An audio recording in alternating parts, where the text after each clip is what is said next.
Si vous travaillez tous les jours en direction de vos objectifs, alors le succès n'est qu'une question de temps. Mais il se peut justement qu'au cours de ce processus, que vous rencontriez des difficultés, chose qui est normale, puisque le début de toute activité rentable est toujours compliqué. Mais vous ne devriez pas considérer ces problèmes comme des murs devant vous empêcher de pouvoir atteindre vos objectifs, mais plutôt comme des barrières que vous devriez juste franchir pour pouvoir atteindre la phase suivante. Bonjour chers amis, j'espère que vous allez tous très bien, que vous avez très bien entamé la journée. Mon nom c'est Jeudi Entrepreneur Numérique et dans cette vidéo nous allons démystifier certains concepts qui concernent justement le domaine des business en ligne. Et si tu es nouveau, si c'est la première fois que tu me découvres à travers cette vidéo, n'hésite surtout pas à t'abonner à cette chaîne YouTube qui parle de l'e-commerce, du trading, des crypto-monnaies et du mindset. C'est parti.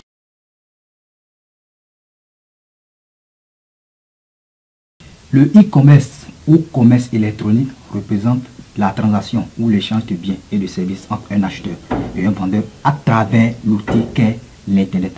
Quand on va prendre le e-business, cela représente l'ensemble du processus à mettre en œuvre pour pouvoir gérer le commerce en ligne. Ça implique donc la technologie, la communication et le e-commerce. On voit clairement par là que le e-commerce fait partie de le business. Quelles sont alors les différentes catégories de commerce en ligne que nous avons? Nous allons distinguer à présent deux catégories de commerce électronique, puisque le monde du commerce électronique est un monde très vaste.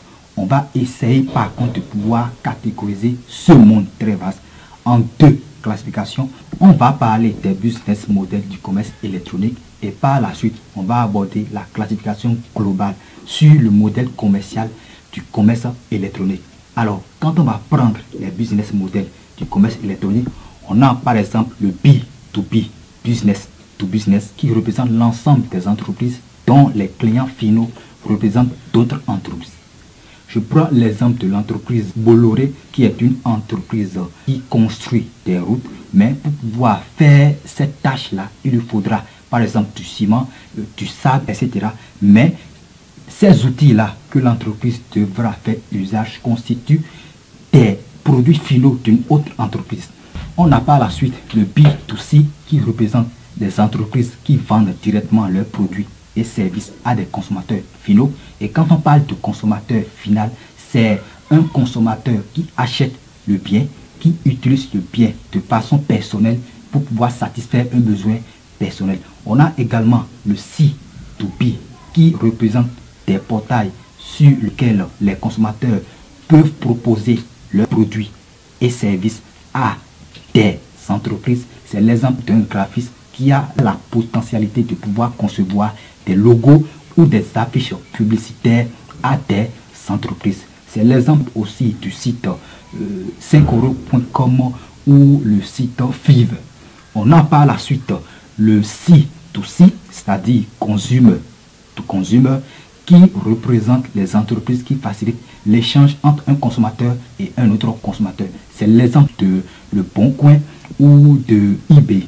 Donc, ce sont les formes les plus courantes de business model du commerce électronique. Bien vrai qu'il y a les formes comme le G2B, Government to Business. On a également le C2G, Consumer to Government. On a également le B2E, qui veut dire le Business to Employer. Donc, ça, ce sont des exemples des business models du commerce électronique. On va passer à présent à la classification du commerce électronique sur le modèle commercial. Dans cette catégorie, on a par exemple une boutique en ligne qui dispose de ses propres biens, c'est-à-dire une boutique physique mais dans une version en ligne. Et c'est souvent ce à quoi on pense quand on mentionne le nom de l'e-commerce, c'est-à-dire quelqu'un qui propose des produits en ligne et dès lors qu'il va faire sa publicité via Facebook Ads par exemple et que quelqu'un sera intéressé par ces produits, celui-ci va pouvoir faire la commande et en retour le vendeur va pouvoir faire la livraison à travers la DHL, la poste, etc. On a par la suite le dropshipping. Quand on parle du dropshipping, la seule différence qu'il y a entre le premier exemple que je viens de donner et le dropshipping, c'est qu'au niveau du dropshipping, vous ne détenez pas le stock. Au fait, vous faites de la publicité pour des produits que vous ne détenez pas. Et c'est dès lors que l'intéressé va vous faire la commande que vous, en retour, vous irez faire cette commande auprès d'une autre entreprise, auprès d'un fournisseur. Et c'est alors là que le fournisseur va se charger de pouvoir faire la livraison à celui qui a eu à faire sa commande. On va parler par la suite de l'affiliation. Et quand on parle d'affiliation, on pense directement à l'affiliation Amazon. Ici, le vendeur n'est pas celui qui envoie le produit à celui qui a fait la commande, mais également la vente n'est pas effectuée sur la boutique. L'e-commerçant ici va se charger de pouvoir rediriger le visiteur site vers une autre site.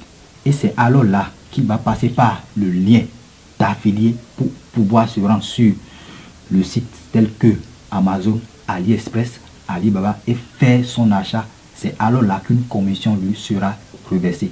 Pourquoi? Parce que c'est justement à travers son site que le visiteur s'est rendu sur Amazon.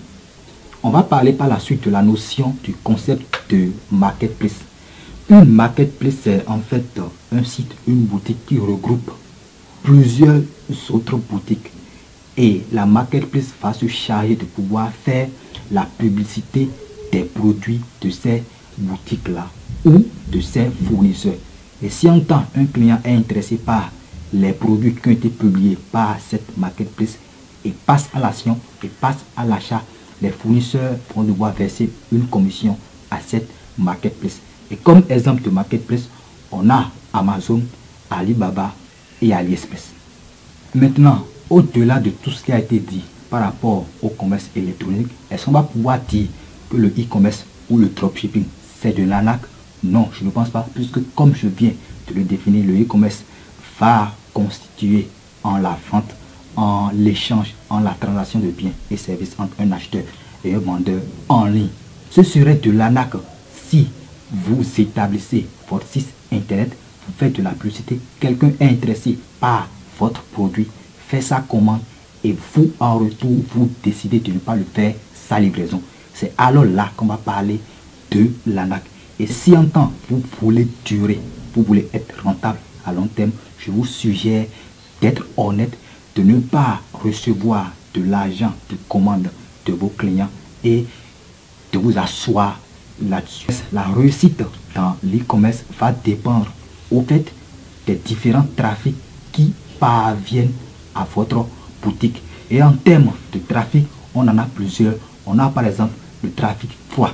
Et quand on parle de trafic froid, c'est l'ensemble des clients qui n'ont aucune idée de votre produit. On va parler par la suite du trafic tiède qui regroupe l'ensemble des personnes qui vont voir votre publicité mais ne vont pas visiter au fait votre site.